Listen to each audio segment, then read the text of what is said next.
Do you ever wonder if young children can grasp and understand the concepts that we talk about on principle-based living? Well, today we're going to talk about how to teach an 8-year-old about the principle of control.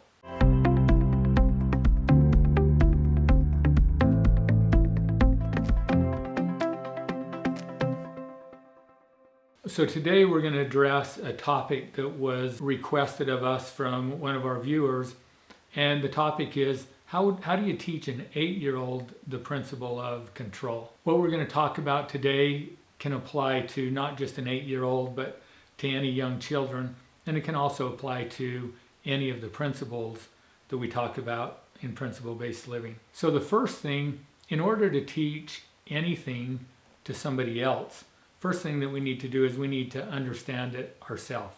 The better that we understand a concept, a principle, or an idea, the more successful we're going to be at communicating that information to someone else. The more experience that we've had with that concept or idea, the more we're going to be able to relate to them and maybe teach it in a way that they need to hear it in order to really grasp it or understand it. So the first thing in teaching your children how to understand and to live by these principles is that you need to be living them yourself. And so it's important that you understand what the principles are and how they operate in your life. So if I want to teach my child the principle of control, then I need to be living that first of all. And as I'm striving to live that, so to let go of the things in my life that I have no control over, so to accept those things that are outside of my control, recognize what things I can influence and what things that I have control over, and then focusing my attention on controlling the things that I can and influencing the things that I can't control.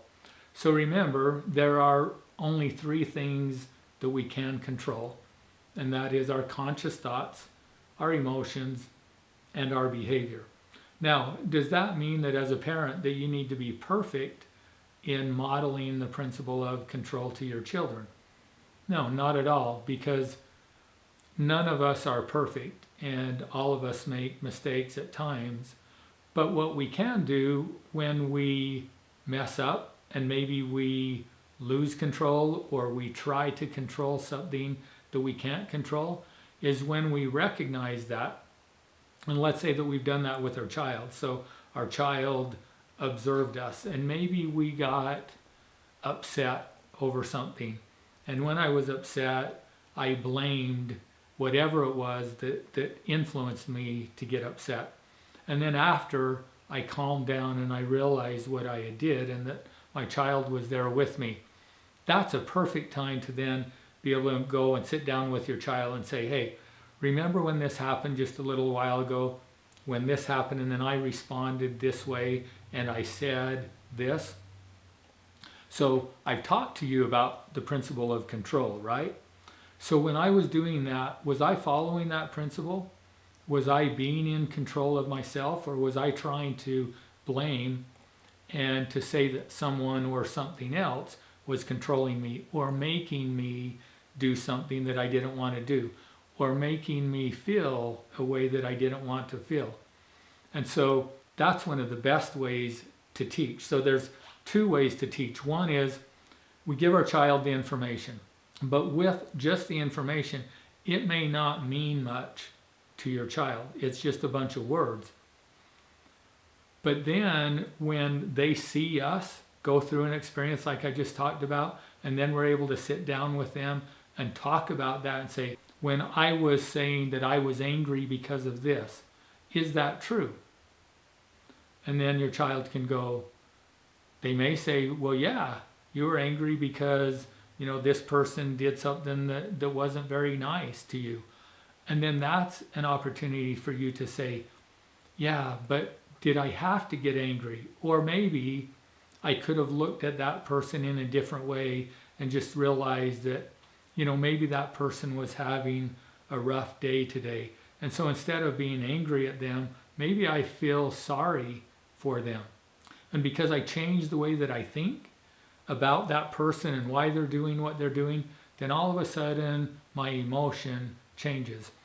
So again, the more experiences that you have at living these principles, and when you don't do a very good job of living them, but then you learn from that, that's just knowledge and information now that you can use to teach your child.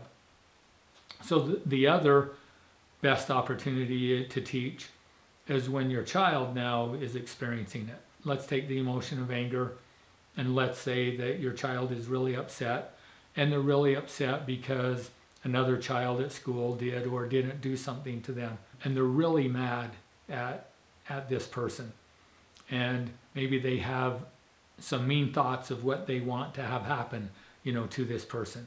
So that's a perfect opportunity for you to sit down with them and explore that situation. And maybe the place to start would be, tell me exactly what happened, and let them explain that.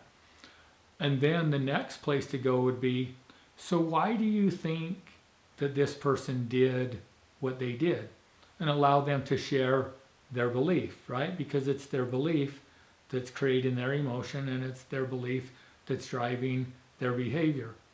And then you go through the same process that you would use with you, which is, if their belief is based on something that is not true, then help them explore that. Now, as you're doing this as a parent, you need to remember that you can't control your child. So you can't make them get this, and you can't make them understand it. And so again, model with them that what you're seeking to do with them is first seek to understand. So to understand where they're coming from, and then validate that, because if they feel that they have been listened to or heard, then they're going to be more likely to listen to you in response. And so after they've been heard and validated, then you could ask a question like, I understand, why you're feeling the way that you're feeling, and I understand why you're thinking the way that you're thinking. But could I share a thought or an idea with you?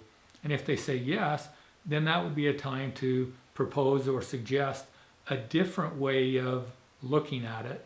Because again, if they can change their way of thinking about that event, then their emotion will change. If their perspective changes, then their behavior may also change. And as they get to a place of understanding, things may begin to click to them where they're understanding that, oh wow, I didn't really understand what's happening here, but what happens in my life if I allow other people to make me feel a certain way? What happens when I give away my control? What would my life look like? So you could do it in either way. So you could live a principle and use a principle and respond in a way based on the principle, and you can use that as an opportunity to teach. And same thing with your child. When they respond in a healthy way based on principle, you want to point that out to them so that they make that connection. They go, oh yeah, I did choose that. So this person did this, and so my little sister was trying to irritate me or annoy me or to bother me, and I didn't let that happen. I really am in control. So you can look at opportunities both where they're living by principle or where they're not, and use that as an opportunity to teach. And I can promise you that your children can get this and understand this. They can get it at younger than age 8. So I have 5 grandchildren, but one's a newborn, and then I have a 6-year-old, a 5-year-old, 8-year-old, and a 10-year-old. And they like watching these videos, and they get them. And one of my grandsons, he made a video of his own teaching principles, and he's the one that is 6 years old, and he grasps it and understands it and is already teaching it to others.